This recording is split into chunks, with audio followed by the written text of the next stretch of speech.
9th. I was a giant celebrity. And I giant commemoration. Me and I'm say you celebrate bad news. Yeah. It any May 9th celebration commemoration. Yeah.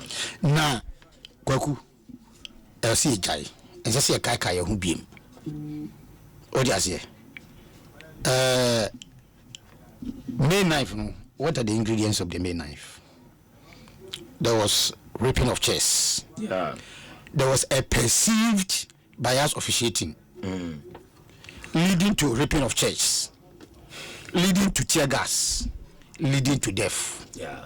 And yes, sir, these are the ingredients. Sure. These are the details, key components of the May 9th. May 9th, you should be woman. You should be in the context of these ingredients, whether they persist in our football. What would they mention? Sure.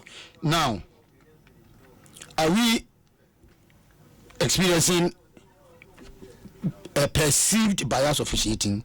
Sure. We're experiencing it. Yeah. How has been the reaction of supporters concerning this perceived bias officiating? Bad. Ripping of chairs. Abba. Yebi. And if on yebi. Nations. Apart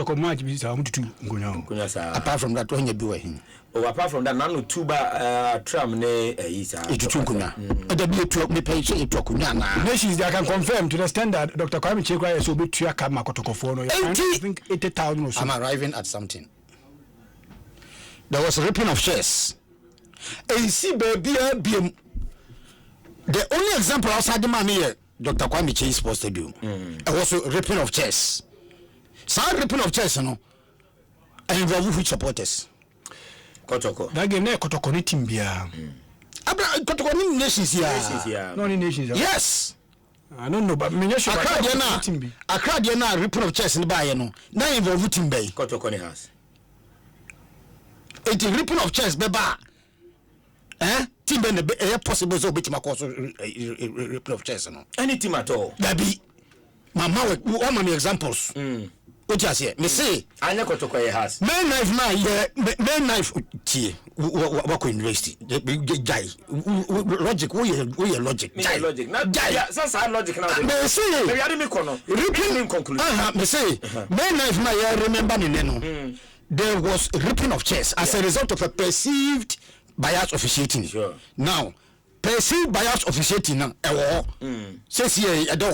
May 9th, no, and teaching a lesson, my referees, and your already and your bias, and the referees, no, still are almost, yes, good.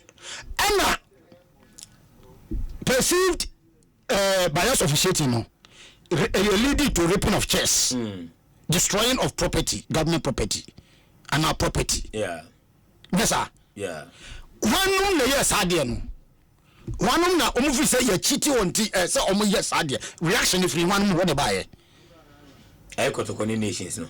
Kotoko ni has. Anya my knife near can was me. Yeah, my knife 2001. And I'm say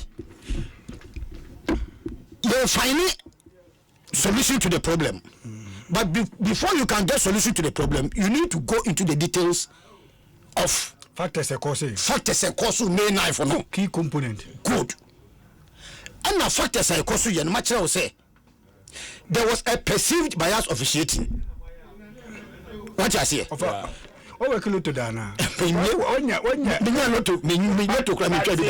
Offer and yeah fair no pay. Because I say, who fair? Yeah, no come on your fair. May 9th by no. There was a committee. Yes, set it up. Committee no is their work. Maybe if you are talking, can't we criticize that? Can't we criticize Kotoko? Debia ripping of chairs when we are part of it. Inti women also check me mabobidin. Oh, but the same okay logic in your walk. Any club at all can do it. But I mean, are you findings? Are you the Messiah? You have said it. That is the answer. Of idea visual mass, we say the common denominator. No, the common denominator now. Common denominator no. 3/4 plus 2/4 plus 1/4. Common denominator. Disaster in Ghana football. The common denominator. Oh, I never go see problem. Say me Debbie. Mfanko. Pacho. Oh, the Otembeba. Me say. Key components of the main knife. Young code details in ye. Make Maka say me Okujuto committee report in the buy, report in the buy, it was bias. I didn't say any bias. It is because they should have identified who caused it. The committee should have identified. They ended up at where the policemen fired tear gas and went to the stand of reporting the policemen to be disciplined. I think either they were asked to go to, they were fined and go. They went to court or something. What I say? Sebi. Policemen now across stadium to tear gas. No, they were not mad. There was a sense of protecting national property. What I say? Okay. And the mom reacted, sir. In the first place, the say Yebi Jaya Senka Tim no o pesi wi say ye dietia no Senka oyedi no kofie se na nsan ye di ye hyen kwa na ye di na kofie ya nka me na fema uri bizan gamba. Okay. Okay bi ema o dabi ye point ye no referee we say you know na ye de referee we say referee we wa pa ye referee sa ha se ne kotokoya ye body na nsan. Okay. I say referee against oje penalty bi a wa anyi obi ankofie obi akoy men knife by David. And the main ingredient of the main knife I see and remember ni say whether the referee is perceived to have cheated you or not, when you close, go home immediately after the match. Go home in peace, and our referee decision can never be overturned. Into your power, go home. That is the lesson. Your power accept it. That is the greatest lesson we should all learn. But it doesn't lie in your bosom. Say referee sisimenti me ko fase ka ko twa obi, me ko fase ka ko wo obi, me ko yesa ko yesei anase me tutu nkonwa anase you have it has no place in football. Okay. Intimacy after main knife no they be I remember main knife after main knife no e nkonwa toto na ma policemen so react to tear gas leading to the stampede. Ama nipa ko wu ye sa. So the ingredients are: number 1, perceived bias officiating. Yeah. Number 2, ripping of chairs as a result of the perceived bias officiating. Yeah. Number 3, police reaction by throwing tear gas. Number 4, leading to stampede. These are the ingredients in the main disaster. Sure. And to go into the 4 ingredients. Referee, almost your baby say almost officiating no a bit may lead to main knife disaster. Nah, referees may say some question. That is where we bet me no. Okay. Number 2, even if there is perceived, even if there is a perceived bias officiating, do you have to react by ripping up chairs? That is another lesson. No. Okay. What you say? Say no. Adia akio kakra ni say ye stadium no ye biebiem. It is stampede kwaba yanko crowd ema obi ho me enkotua. Eno yakio. Wo me de mechro no. Ena say another kio ni say police fat gas enko stadium biem. Yeah. Eno so yakio. What you say? The intimi kio ye perceived bias officiating and destroying of property as a result. Okay. And I say after main disaster no nanka yesua lesson every 2001 yesua lesson and no center be any ho say division 1 division 2 premier no center be a reporto and I record say as referee see enti atunkonya ye hu bi yeah, I just say Abraham Kase and a Sako see BM. And I won't ye almost in a Koya Abraham Kase no. And to almost you. Some yes, I didn't almost yash. But of a say, yes, say, young to Tunkoya, only the Lucia, Omuko repeat. But I was a catcher almost say. tutunkonya no en change hwee wo football mu sa reaction no en change hwee wo football mu.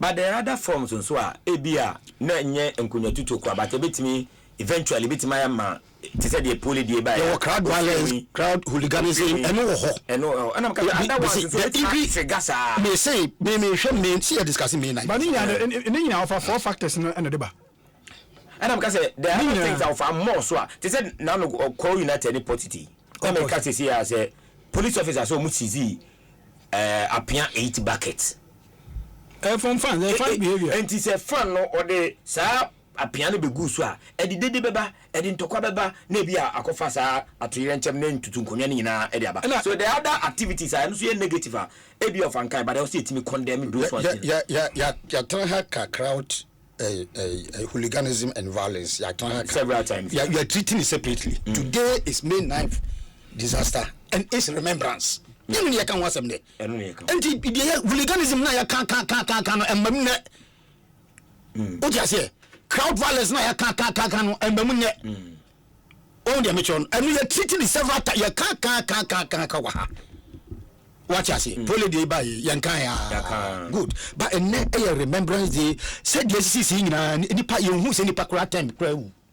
Yeah. But we in 126. Yeah. As a result of recklessness. I think in Africa the highest number of yes. Yeah, in Africa. I think in Africa. I think the next by the Egypt they I'm breaking leg for 2 years. Egypt was 86. I'm breaking leg for 2 years. Edmond Daka at the Biba say for this I don't agree with Asabre. Let's all pray. May 9 should never happen again. But to always accuse Kotoko supporters is bad on his part. We were all at the match. Throwing of bottles and chairs were from both supporters in all the decisions by the referee until the particular goal was scored. How supporters are not saints in breaking of chairs. Why were her supporters jailed in Kumasi in 2018 after Kotoko versus Haas top 2 friendly? He should educate than this accusation. Edmond Akadia. I am educating. And the minimum Edmond say agony. Oh, I don't mean so in the just to centralize support. They can say Asabe ya. Omo tutu konya. Omo the potential to tutu konya. Omo that potential to tutu konya no. Ombejai. But the key factors for Fakan and Adibia also you find a common denominator is very important. And when we can look into the eyes of people, I'm not saying it's a Kotokonkwa. They are division 2 of division 4. What they did was wrong. But when you have precedents, never finalize it. You have to agree with the committee because you have to agree to the committee. Because